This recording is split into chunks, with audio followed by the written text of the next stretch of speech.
Eu me encontro na sede do Sindicato dos Trabalhadores Rurais do município de São João do Paraíso, no extremo norte de Minas, divisa com o estado da Bahia e nas proximidades de Itaiobeiras e também de Salinas, distante mais de 700 quilômetros de Belo Horizonte, praticamente 800 quilômetros.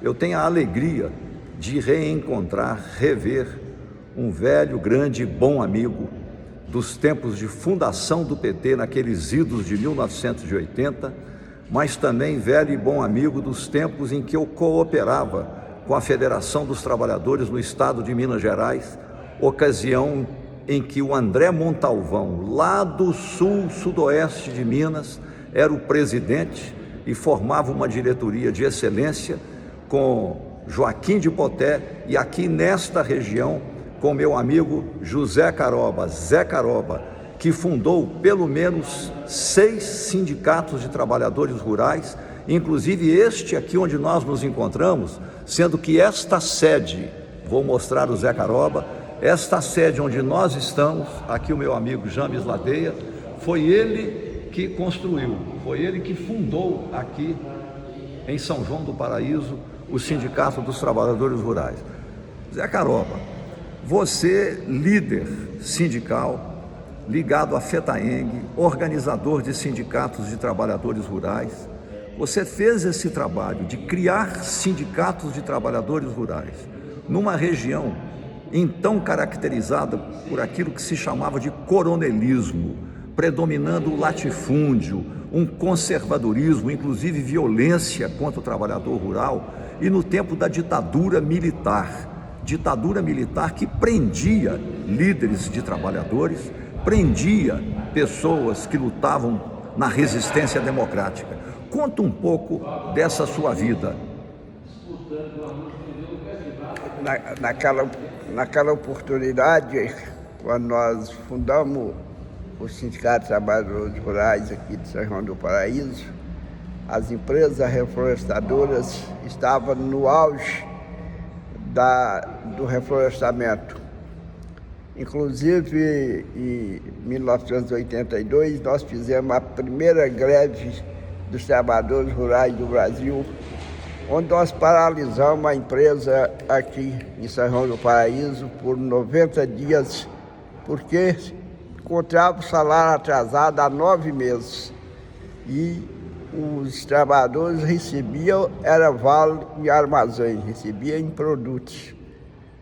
Essa foi a razão de eu ter organizado a criação do Sindicato de Trabalhadores Rurais.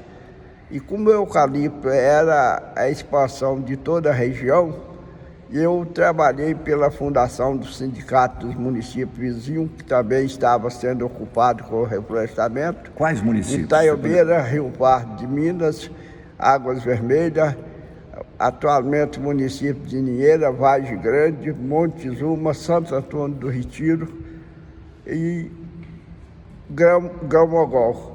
Então, eu trabalhei ainda na época da diretoria da federação, com o André Montalvão e a equipe. Inclusive, eu, na oportunidade, fazia parte da diretoria da federação, como membro do Conselho Fiscal da FETAENG. Nessa ocasião, você sofreu perseguições, ameaças, pressões?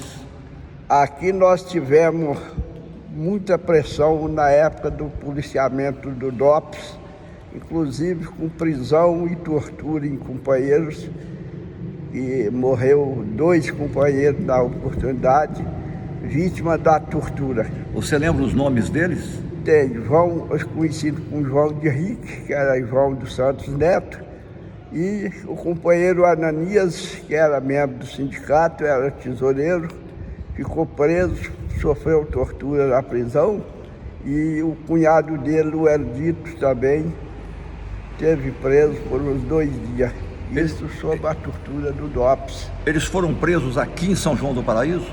Foram presos aqui em São João do Paraíso, inclusive carregados para a área de reflorestamento, pressionando para eles dizer que eles estavam colocando fogo na área de eucalipto. E eles foram torturados onde? Na cadeia local aqui. Aqui só tinha uma cadeia simples e eles ficaram presos na cela, na cadeia local. Isso, durante o meu trabalho como dirigente sindical aqui, eu trabalhei muito no combate à escravidão.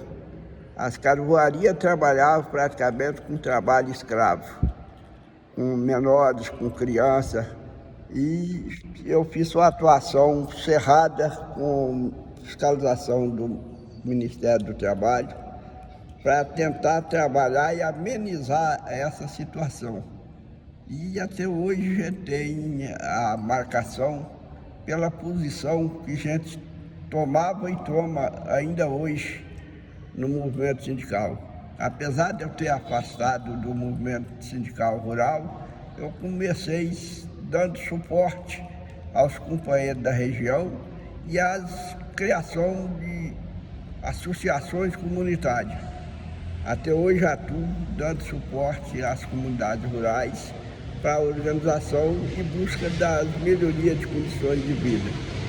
Mas a gente sofre ainda a marcação da sociedade mais evoluída que não aceita o crescimento desses companheiros. Uma pergunta que eu queria lhe fazer. Nós conversávamos lá fora da sede do sindicato, antes dessa nossa entrevista, e você me explicava que nós estamos aqui num chapadão. Chapadão é o Planalto, é a parte mais alta, que é uma terra arenosa, uma terra porosa, uma terra que não é apropriada para atividade agrícola, inclusive uma área, por ser muito alta, a cota muito alta, sem água. E a água está embaixo, no fundo da cota, nas grotas, onde tem a terra mais argilosa. A única alternativa nesses chapadões é realmente o plantio do eucalipto, ou existe uma outra possibilidade de consorciar ao lado do eucalipto outro tipo de atividade econômica agrícola? Aqui sempre existiu o plantio de mandioca. O plantio da mandioca desenvolve em terra seca. Antes do eucalipto, a maioria das atividades aqui da região era o plantio de mandioca. Aí, depois do reflorestamento, acabou com esse plantio. Aqui nas áreas baixas tem o plantio da cana-de-açúcar, do marmelo, que são as principais atividades. Alguns locais aqui estão tendo o plantio de café, mas o café só sai com a área irrigada, onde há disponibilidade de água. Aqui à margem do Rio Pardo e alguns lagos formados, eles têm a plantação de café e sai muito bem, café de primeira qualidade. Pode ser estudado e viabilizado esses projetos para implantar uma outra atividade. Só que como o eucalipto é um plantio de raiz profunda, a umidade da terra está muito abaixo. Então, demanda de um certo período para recuperar essas terras para outra atividade, devido à profundidade das raízes do eucalipto, que está muito embaixo na terra. A propósito, como em toda a região, de Francisco Sá até aqui, o que se tem é como se fosse uma mancha de óleo, uma mancha contínua, plantio contínuo de eucalipto. Como é a atividade econômica do eucalipto, como isso repercute entre a população local e desta região, do ponto de vista de emprego, renda, bem-estar e perspectiva de futuro para a juventude? O eucalipto é um fator de crescimento e desenvolvimento econômico na região ou não? Eu acredito que não. Ele é destinado à indústria siderúrgica e toda a produção do eucalipto é destinado aos grandes centros siderúrgicos, Sete Lagoas, Belo Horizonte e o Vale do Aço. Então, o produto do eucalipto vai dar rentabilidade para as indústrias siderúrgicas. Aqui mesmo quase nada fica, porque até o imposto aqui é isento o imposto do carvão, e essa taxação só é feita lá nas indústrias siderúrgicas. Então, para o município, só fica mesmo a exploração da mão de obra barata. E o jovem, ultimamente, está até fugindo do eucalipto, está saindo para ir trabalhar em São Paulo e nos grandes centros em busca de uma outra atividade. Aqui só o pessoal de meia idade é que ainda continua trabalhando na exploração da produção de carvão na área de eucalipto. Em outras palavras, o crescimento econômico das indústrias siderúrgicas que se beneficiam do carvão vegetal produzido com o eucalipto daqui não resultam em transferir à região onde o eucalipto está plantado investimentos para diversificação da economia, geração de emprego e renda em benefício de jovens. Não há nenhum projeto desse tipo, de nenhuma dessas siderúrgicas e nem das empresas que plantam e cortam e produzem o carvão a partir do eucalipto? Não. Nenhuma das empresas que implantaram o reflorestamento da região fizeram projeto para fixar o homem e melhorar a condição de vida do município. Isso, alguns empreiteiros que trabalhavam nas empresas continuam aqui como trabalhadores das empresas. Esses é o pessoal que lucra, são os terceirizados que prestam serviço para as empresas. Mas para a região mesmo não veio desenvolvimento direcionado pelas empresas que exploram a área. Você que nos ouve, é muito importante saber que uma coisa é o capitalismo desenvolvido, que traz consigo, dependendo da mentalidade da elite empresarial, mais do que crescimento econômico, também desenvolvimento econômico e social, ali onde as empresas estão atuando e até além. O que nós estamos presenciando, com base no depoimento do nosso entrevistado, é uma espécie de pré-capitalismo, de neocolonização. O ser humano é predador, É verdade que as terras são porosas, arenosas, praticamente impróprias para atividade agrícola, exceto a mandioca, como já foi explicado, mas o que se tem aqui é predação do trabalho humano. E as empresas beneficiadas, tanto as que produzem o carvão, como aquelas siderúrgicas que compram o carvão vegetal, não fazem nenhum retorno dos seus lucros na forma de investimentos que contribuíssem minimamente para oferecer uma diversificação de atividades econômicas em benefício das populações jovens. Eu daqui a pouco, nesse auditório, que estará lotado, vou falar para jovens estudantes de ensino médio. Um dos temas de interesse deles é desenvolvimento econômico. A aula já foi dada aqui pelo meu amigo entrevistado. Desenvolvimento econômico como numa situação como essa? Imagina, daqui a pouco eu vou conversar sobre esses assuntos com os nossos jovens alunos do ensino médio aqui do município de São João do Paraíso. É um cenário entristecedor, né? Que perspectiva de futuro para esses jovens? O que a gente tem buscado fixar esses jovens no campo era tentar dar apoio à agricultura familiar com diversificação das atividades. Mas muito poucos jovens têm ficado aqui. Hoje a gente busca a formação agrícola no Instituto Federal de Salinas, que é o mais próximo aqui de São João, e que tem formado muitos jovens com técnica agrícola na produção de cachaça, que também é um dos produtos aqui da região. E alguns têm buscado atuar nesse campo. E a gente tem que buscar daqui para o futuro, tentar visar uma busca de ocupação para essa meninada que está aí na escola.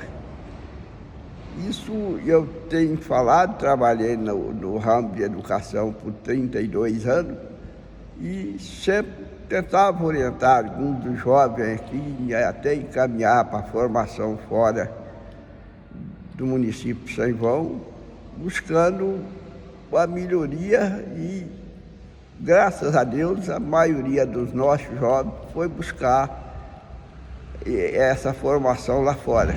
Hoje a gente tem um grande número de alunos que se especializaram em outras atividades que está voltando para dar suporte ao nosso município. São muitos engenheiros, mesmo professores graduados e médicos. A gente tem incentivado a formação desse pessoal e o retorno deles aqui para o município para alavancar o desenvolvimento de São João. Você vê a possibilidade de se implantar um programa de reforma agrária nas terras baixas que disponibilizam água para os jovens se tornarem pequenos empreendedores rurais, diversificando a produção, podendo ser do café, a produção de cana ou consorciada também com o marmelo, já que o marmelo aqui tem muita qualidade e o doce de marmelo aqui é muito elogiado. Você vê possibilidade de despertar entre os jovens o interesse para que se transformem em pequenos empreendedores rurais usando alta tecnologia, uma vez que o presidente Luiz Inácio Lula da Silva acaba de lançar nesta semana um programa nacional de apoio aos microempreendedores, pequenos empresários, para fazerem pequenos negócios individualmente ou em pequenas cooperativas, em pequenos grupos. Como é que você enxerga essa possibilidade? Quanto à execução de uma reforma agrária nas terras baixas, na minha visão, não há necessidade, porque nós temos como base aqui a pequena propriedade rural.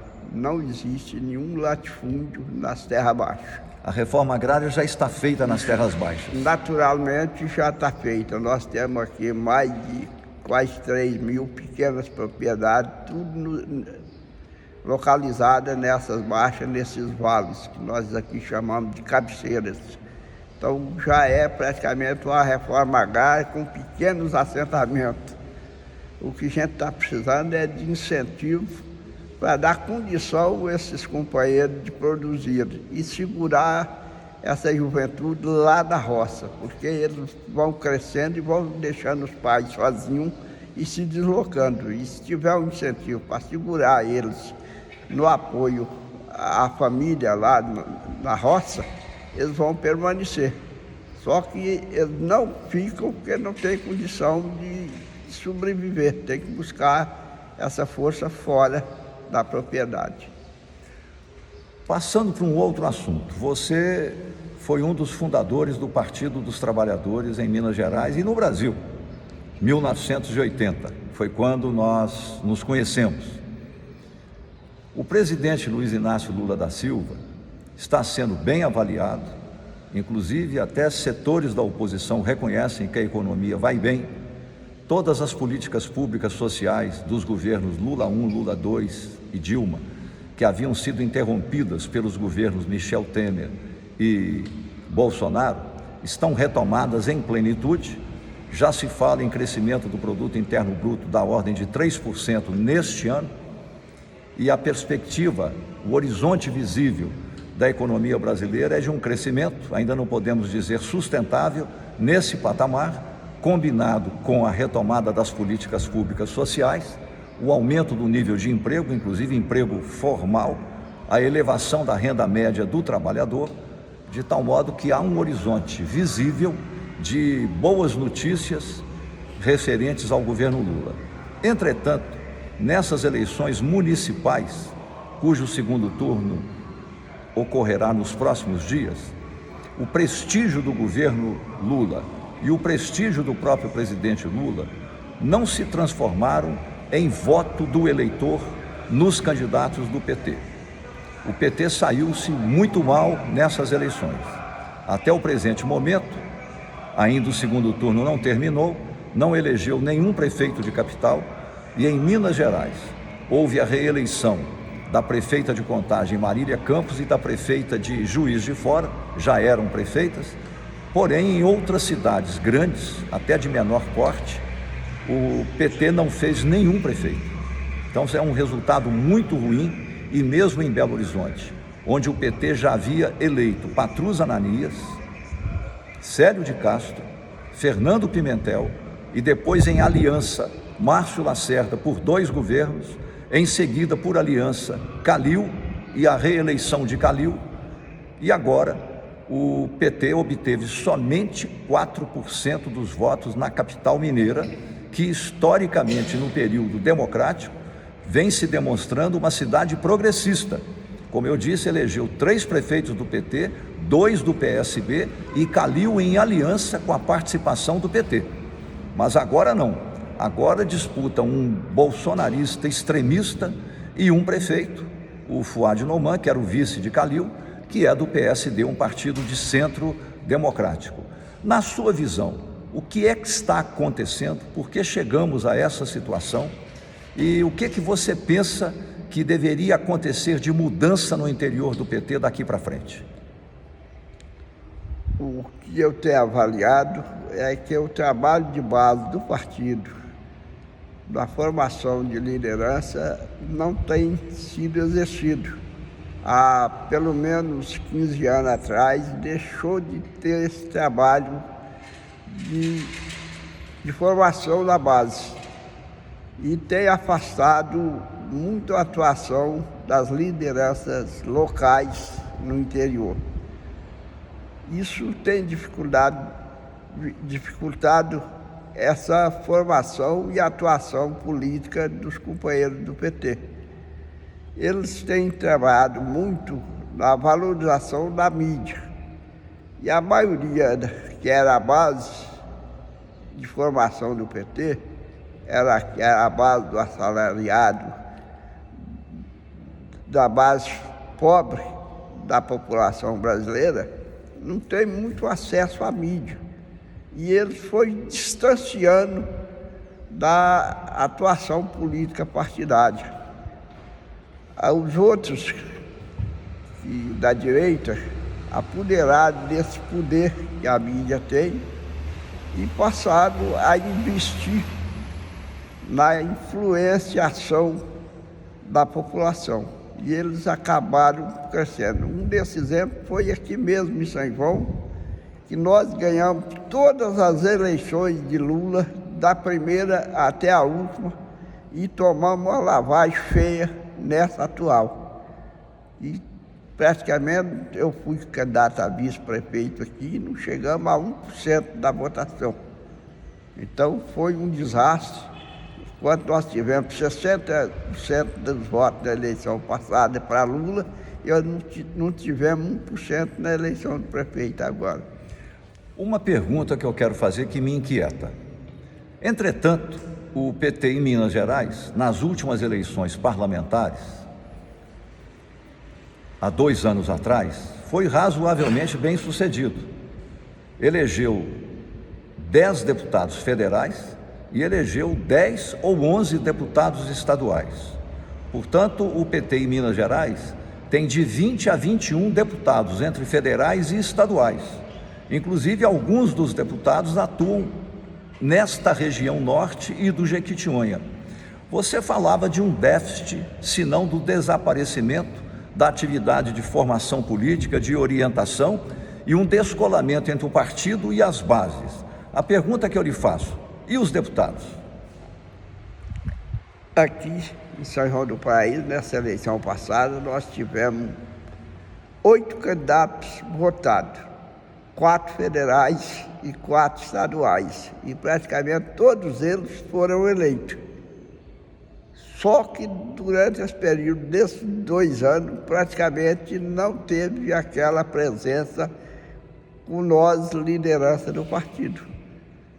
Foi muito pouca a atuação deles aqui, presente na região, para incentivar o eleitorado a participar. E aqui na eleição passada nós tivemos aproximadamente 2.000 votos para deputado aqui em São João, dividido entre os 4. foi 4 duplas, né? Um federal e um estadual. Então, nos 4 aí nós tivemos todos quase 2.000 votos para eles.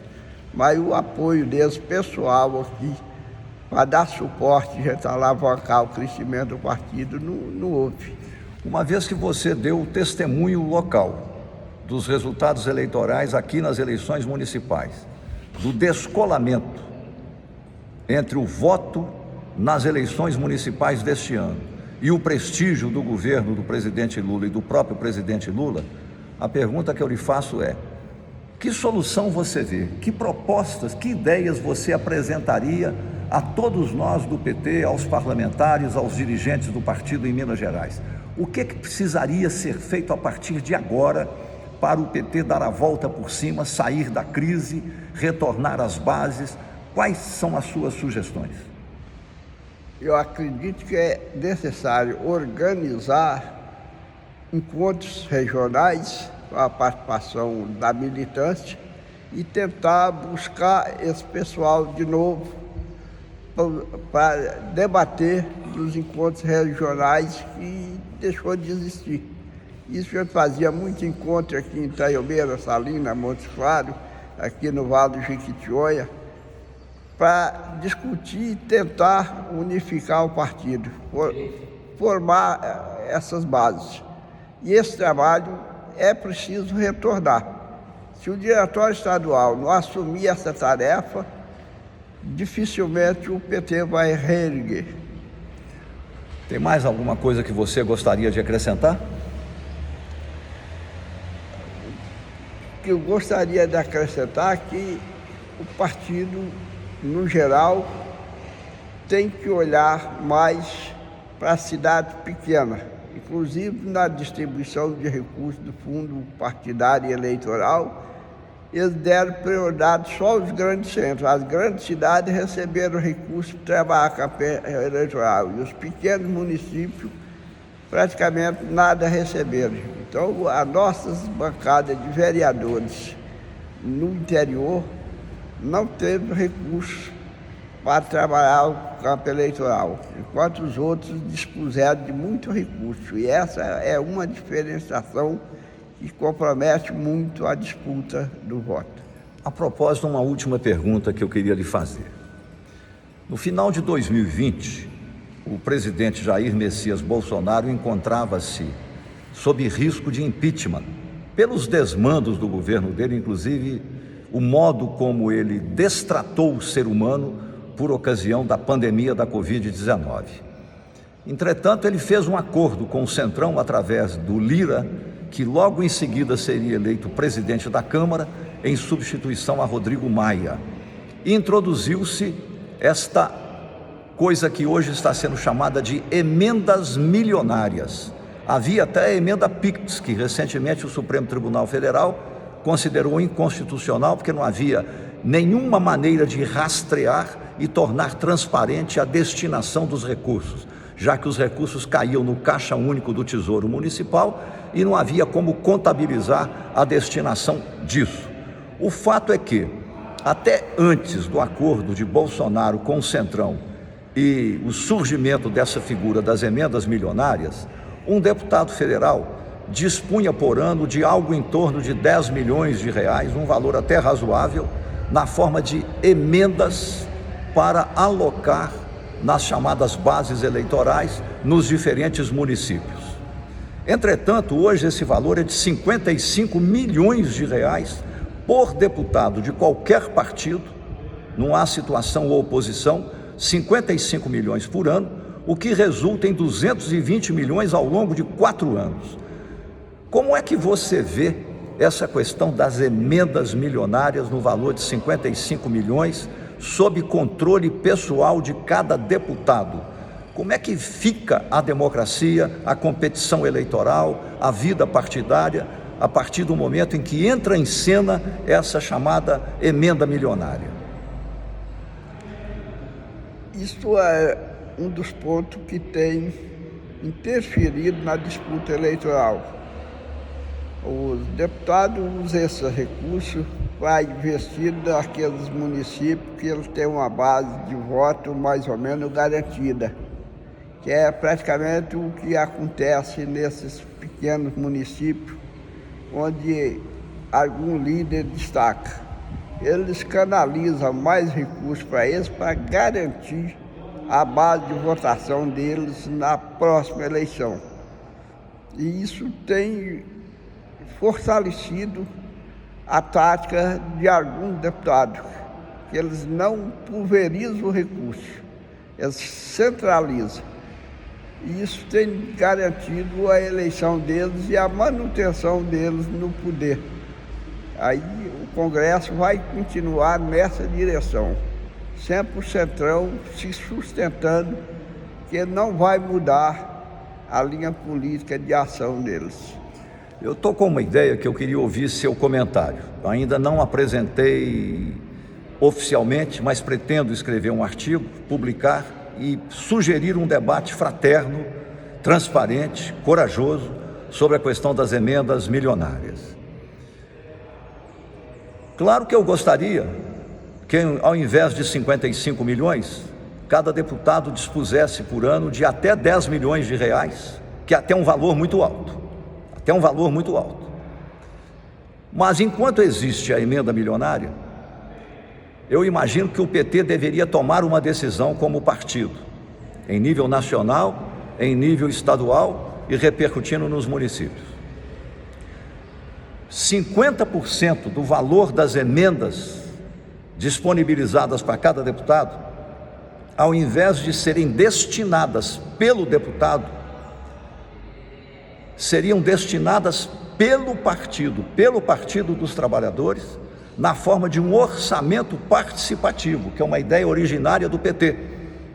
Então, a metade de 55 milhões, ou seja, 27 milhões e meio de cada deputado, iriam para uma espécie de um fundo do partido, para o partido decidir na forma de um orçamento participativo, ouvindo os diretórios municipais, para que houvesse o que você chamou da pulverização e uma distribuição razoável desses recursos, atendendo projetos sociais do PT, de agricultura familiar, de cooperativas, de fortalecimento de associações de bairro, movimentos culturais e assim por diante, alcançando também os pequenos municípios. Seria uma espécie de orçamento participativo, para que o deputado que é eleito pelo PT distribuísse o poder econômico que hoje fica monopolizado nas mãos dele com o partido que o elegeu. O que você acha disso? Essa proposta é viável e tende a fortalecer o partido, que à medida que fosse repassado e debatido esses valores, era uma forma de mobilização da sociedade e da base partidária, e fazia com que o eleitor passasse a confiar mais no partido e na ação dos dirigentes. Isso é o que daria a garantia de fortalecimento da ação legislativa e da ação política do PT. Eu quero dedicar essa entrevista em memória e em intenção dos companheiros Joaquim de Poté. Poté é ali na fronteira do Vale do Jequitinhonha com o Vale do Mucuri, mais próximo de Teófilo Otoni. Eloy, ex-presidente do Sindicato de Trabalhadores Rurais de São Francisco, que foi assassinado na Serra das Araras. André Montalvão, o glorioso presidente da Federação dos Trabalhadores na Agricultura, grande companheiro, que incentivou e irradiou a formação de sindicatos de trabalhadores rurais por toda Minas Gerais. Em memória deles, eu quero acrescentar também Vicente Nica, que foi um dos fundadores do PT. Era praticamente o único camponês que nós tínhamos na direção estadual do partido. Ele vivia com a família dele numa terra baixa, irrigada, na região de Araçuaí. Eu tive a oportunidade de visitar a pequena propriedade dele. Eu era deputado estadual pelo PT, quando ele foi ameaçado de morte e alguns vizinhos se associaram para grilar as terras dele. Realmente deslocaram a cerca e praticamente tomaram a propriedade dele. E eu, como deputado, fui de terno e gravata, num final de semana, no carro oficial da Assembleia, fui até a propriedade dele chamei os invasores e disse a eles que tinha o suporte da Polícia Federal, não tinha, e que eles tinham meia hora de prazo para retornar a cerca ao local original. Eles retornaram a cerca ao local original e foram advertidos, se voltasse a ameaçar a família e a invadir as terras de Vicente Nica, que seriam todos eles denunciados, processados e certamente condenados e presos. E nunca mais houve esse problema. Foi a última vez que eu vi Vicente Nica.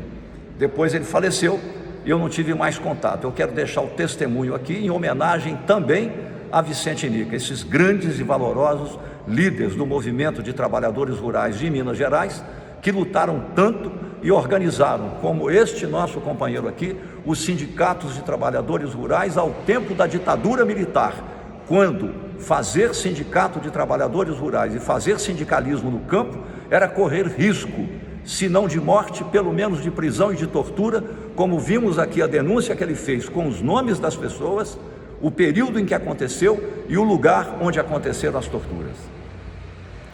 Reflita sobre essa conversa, que esse testemunho é um testemunho histórico, fundamental. Muito obrigado pela nossa conversa. Obrigado a você. Esses companheiros lembrados de um homenageado foram meus companheiros de início de caminhada, Joaquim de Poté,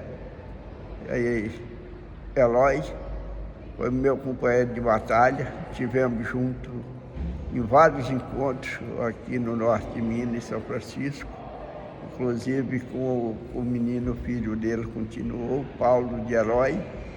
Joaquim foi meu companheiro de diretoria na federação, lá na FETAENG. Todos esses companheiros foi companheiro de caminhada. André Montalvão, quem muito eu devo pelo apoio que nos deu no período da greve em São João do Paraíso, inclusive o sobrinho dele, o Zé Ruela, esteve me visitando esse ano, ele com o irmão e as famílias, tiveram aqui uns 2 dias fazendo uma visita. Nunca perdemos esse vínculo de amizade entre eu e a família do André Montalvão. Obrigado pela participação.